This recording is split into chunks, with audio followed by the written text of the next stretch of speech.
far as schoolboy football games go, that Champions Cup final between Clarendon College and Glenmuir High was as good as any schoolboy football game to have ever been played in Jamaica.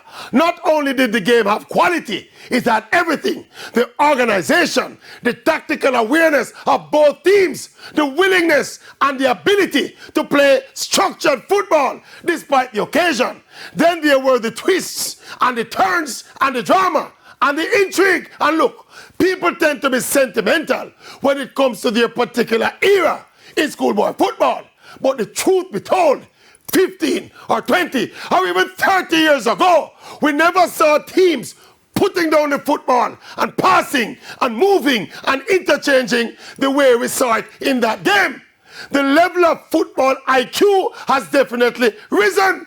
It might not be the best comparison, but between Clarendon College and Glenmuir in that game, I think both teams pass around the ball with more fluency and better organization than the senior reggae boys. Yes, it's true. Me not say them better, but they pass on the ball. By the way, congrats to Glenmuir. Congrats.